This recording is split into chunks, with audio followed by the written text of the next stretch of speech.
Well, in our first story, the Seventh-day Adventist Church has been justifying their proposal for voting day in December or in Ghana to be changed from December 7 in an election year to first or second Tuesday of November. According to the church, further consultations with other stakeholders, including the Electoral Commission, gave indications that many people find the proposal sound, although it needs to go through Parliament. Now, Dr. James Kwabena-Bomfe is an executive member of SDA Church. The Electoral Commission told us that it was an idea that was worth considering and that they were going to look at it within the framework of their timelines. And we have nothing to fear that they would take it up and work with it. Because in a comprehensive sense, they were in agreement that this was something they had initiated sometime in 2016. And then when we went to see the Attorney General and Minister of Justice, he said that if you look at the nature of our constitutional articles 43, 44, 45, and 46, it will be better that this idea emanates from the Electoral Commission, who has the sole mandate on electoral matters in this country. And that is the stage where we are. And we feel that the media should join in this exercise. And all groupings that are interested in seeing that we do have enough time between elections and transition, and swearing in, and also to allow for a smooth exchange of files or processes between outgoing regimes and incoming ones. Let's do some more stories. And a former speaker of the legislature and member of the MPP's Council of Elders, Professor Michael Quay, says the party must call Ascent Central MP Kennedy Ejapon to order. It follows what some have described as unprovoked attacks by the defeated flag bearer hopeful on Bantama MP and Housing Minister Francis Azensobwachi, and his call on delegates to reject the ministers during the party's primaries. Now, for Professor Quay, the development, if unchecked, could create problems for the party. The beautiful thing about it is that on that very night, Kennedy Ejapon made a public statement that the election was free and fair. His words. Yes, but going into the next one, you know he's already talking and making some claims already about Azensobwachi and the rest. Oh, I think those ones are some personal issues.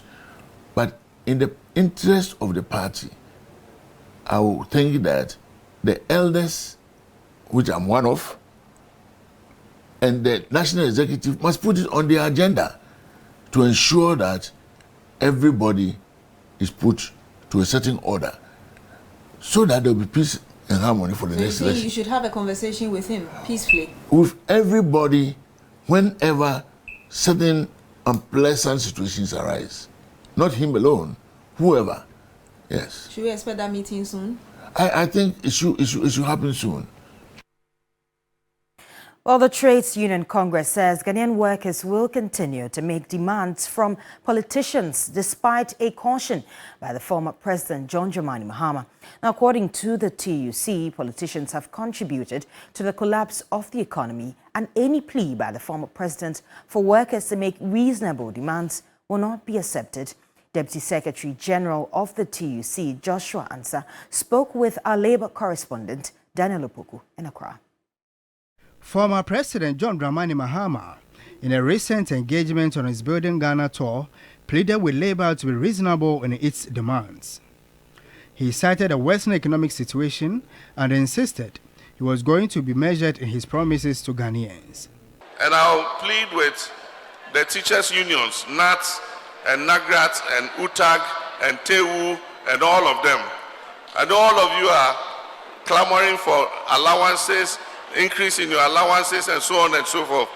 Let me caution you that in 2025, inshallah, after we take over, we will show you the books and the finances of this country. And you realize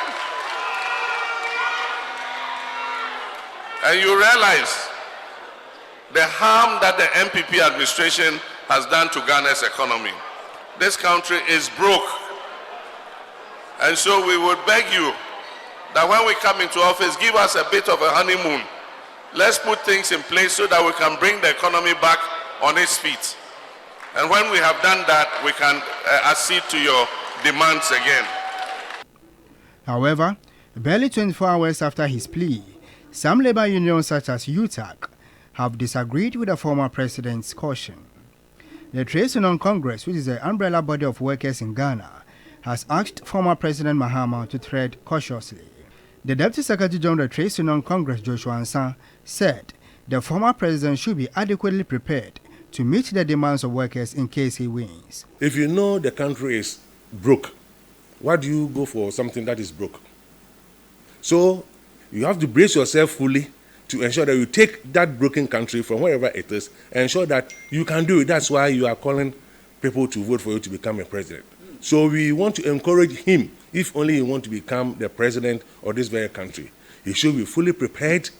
He should read our manifesto, dito. He should know what workers of this very country want. Then, you find it, you have it very easy and very collaborative. The General Secretary of the Construction and Woodworkers Union, Richard Asante Yeboah, is urging former President Mahama to stop making such pronouncements. Employers come, they leave workers without payment to them, and this is something which is really worrying the industry of unionism. And we are not going to sit down, fold our arms into blatant conspiracy, nodding our heads into silent approval, as to be told what is black or white. This time, we are going to make sure that what is ours is taken. Meanwhile, the TUEC is to meet Vice President Dr. Mahamudu Bawumia later this month. Let's do some politics now. Yawasa Central is considered one of the safe seats of the MPP in the Greater Accra region, but unusual calm and tranquility that comes with political contests in the constituency may be disrupted in the upcoming primaries of the MPP. Now, a heated political contest is shaping up. There's more in the following report. Since 1992, Yawasa Central has had only 3 MPs. It lies in the busy business district of Kwame Nkrumah Circle, Caprice, Alajo and its environs. Sheikh Ibrahim Kujo Kwe is largely deemed as the political godfather of the constituency, and rightly so. He took over the parliamentary seat from Alhaji Said Sinari in 1996 and won the seat comfortably till he left parliament in 2012. In came his protege Henry Korte, who has been the member of parliament since 2013. Interestingly, however, the relationship between the two has turned sour. This is how Sheikh I.C. Kwe captures the fallout. I brought somebody from nowhere, and I gave all my support. I came out actually to sponsor him and ask all of them, Honorable Moses and all that, and so I said, step down. This is not your time. Wait, your time will come. They listened to me, and then they stood down for Henry. But what happened is this, that instead of actually carrying on with actually the policies that I left, but the policies are rather directed against me. So I'm saying that 3 times is enough. Is enough. Buoyed on by the friction between the former allies, former Greater Accra Regional Youth Organizer Moses Abo is confident he will win the MPP slot to run for Parliament. You could see there is a polling station who went for my form that Moses, we want you, and everybody know what I have done in Yawasa Central. And Almighty Sheikh Aisukwe, the father of the constituency, is also saying that Moses, come and rescue Yawasa Central. But the incumbent and the Greater Accra Regional Minister Henry Korte is not giving up easily. They bring an amateur to come and represent them at an international function when you are there. Yawasa Central is one spot definitely to watch on January 27th. Duke Bentopoku, TV3 News, Accra.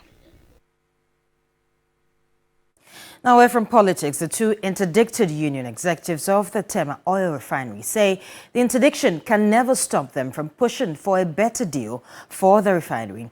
Anthony Jojo Kumsin and Sewa Duncan Williams allege this is an agenda by the board and management to pursue a deal fraught with illegalities and inconsistencies. George Quainin has more in the following report. One of the issues on the front burner of training development in Ghana is the interdiction of 2 two TOR union executives.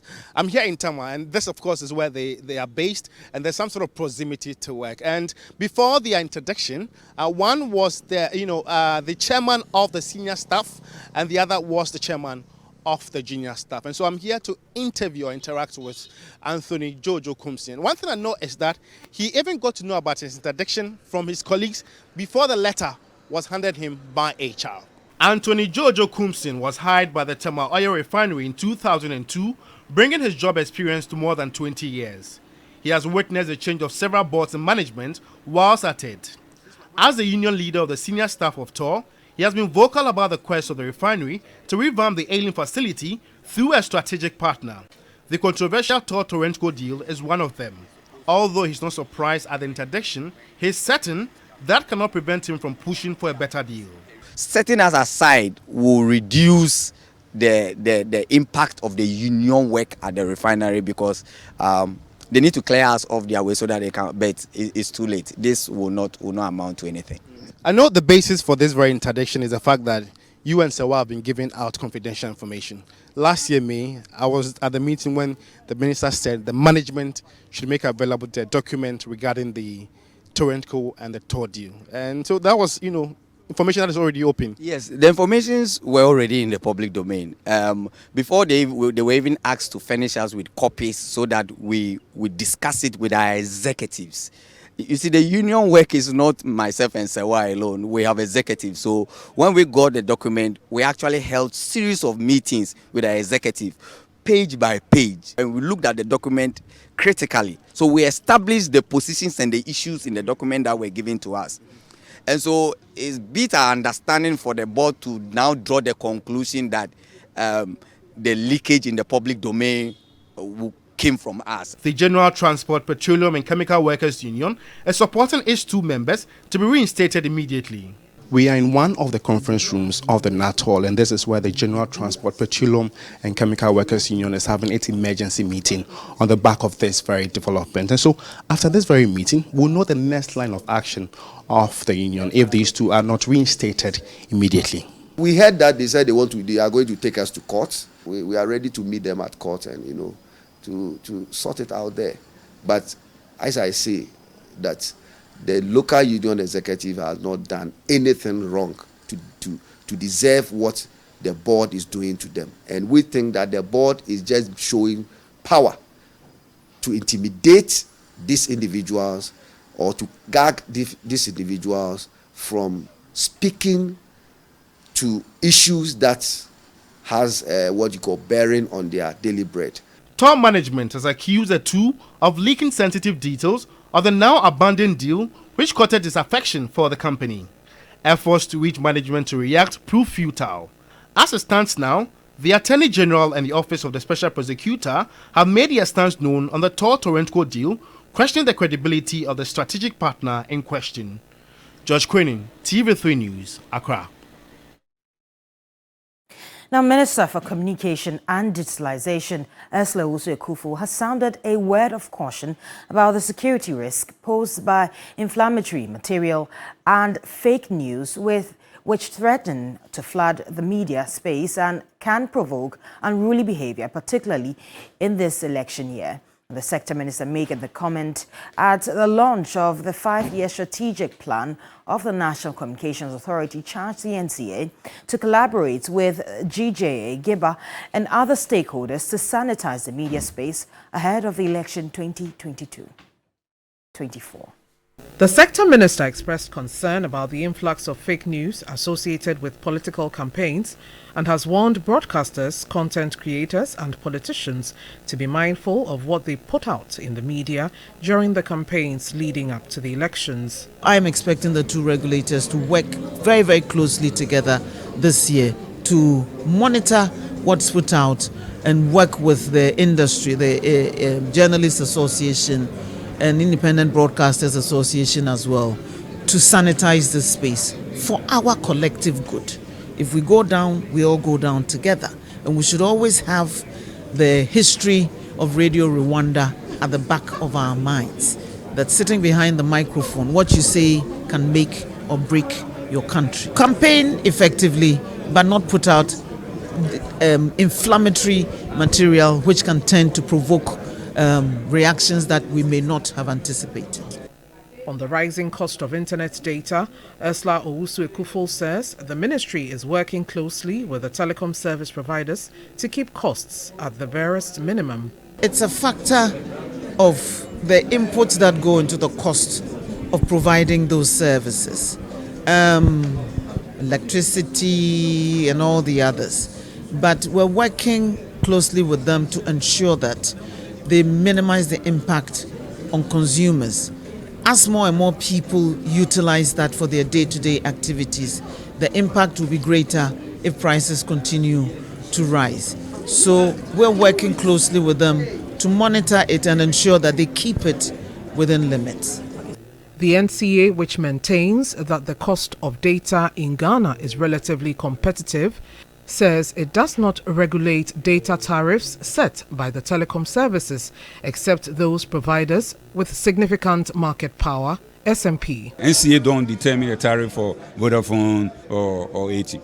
In fact, prior to MTN becoming SMP, NCA, the only time that NCA, the regulator, gets involved in tariffs is the traffic that go across from one network to another, right? What we call the interconnect. That's the only time that NCA got involved. Now, as part of the SMP, right, remedies, it says that if you are tagged as SMP, then the regulator get involved. The comments were made at the launch of the NCA's first strategic plan spanning 2024 to 2028. The plan visualizes the future of the NCA and serves as a roadmap to guide and enhance the NCA's regulatory capacity in the electronic communications sector. Now, another year, more endless rounds of job search for major graduates.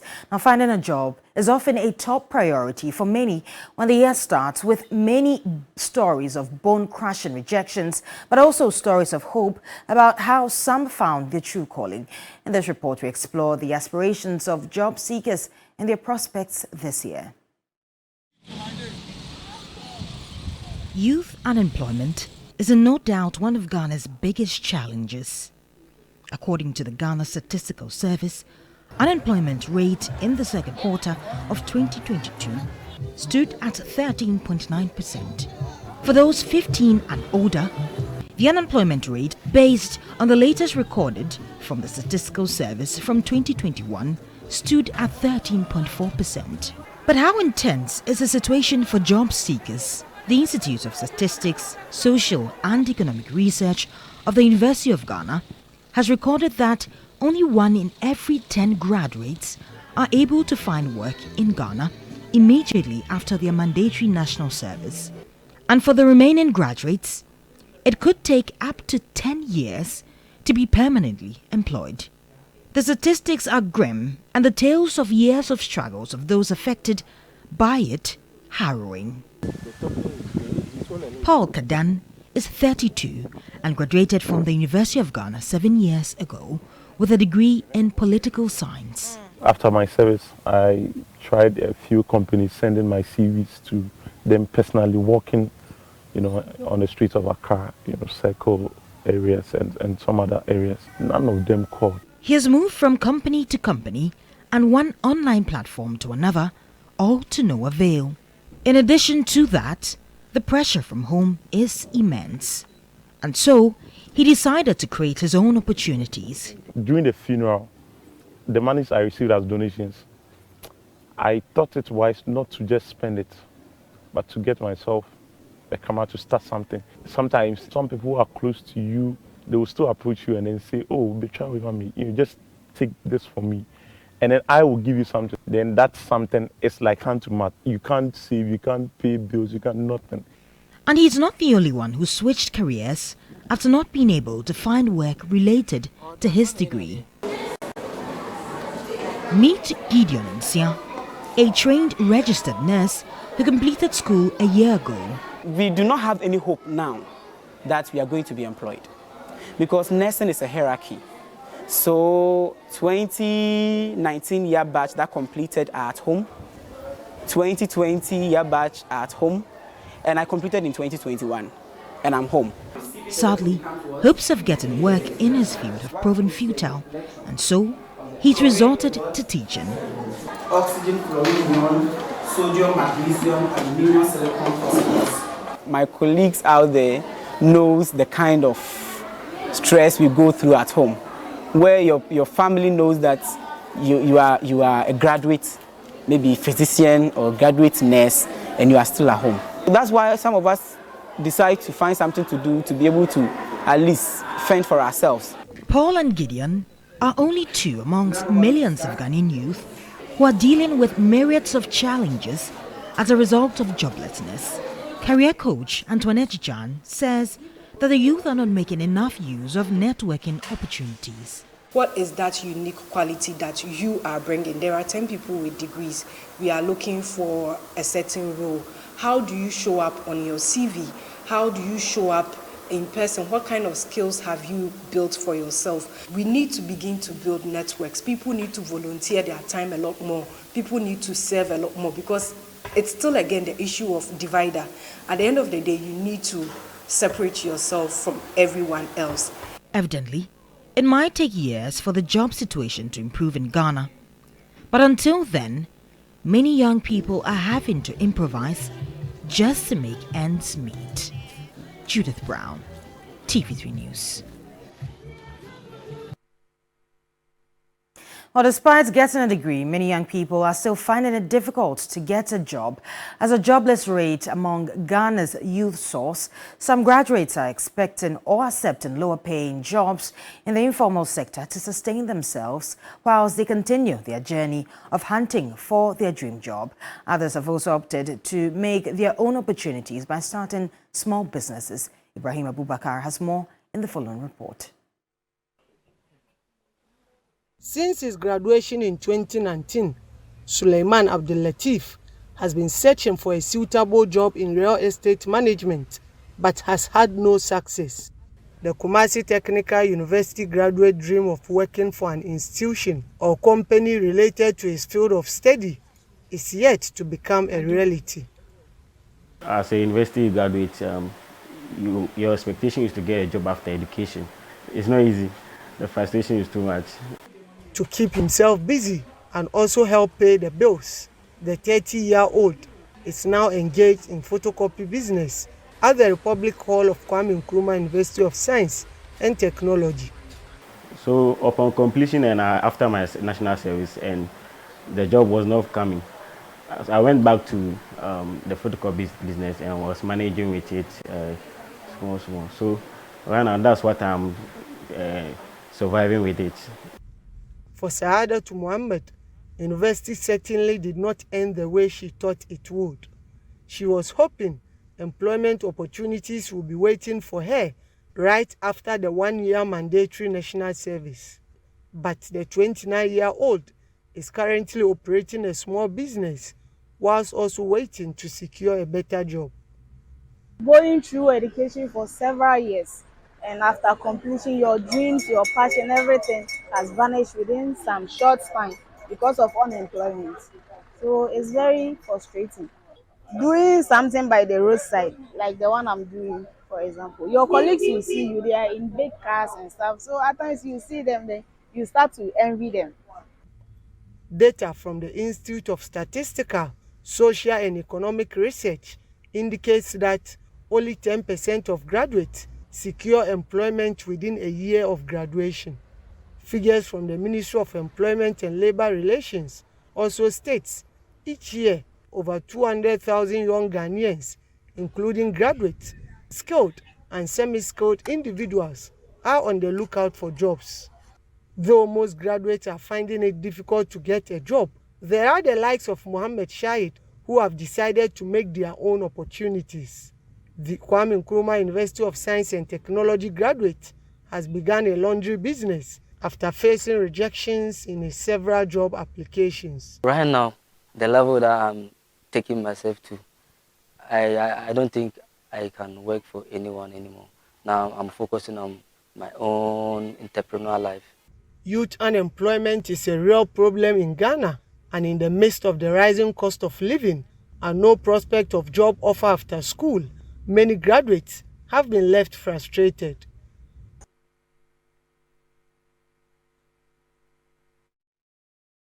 And that's all for the 6 a.m. news here on TV3. My name is Judith Brown. We'll take a short break. We'll be back with the rest of New Day. Good morning.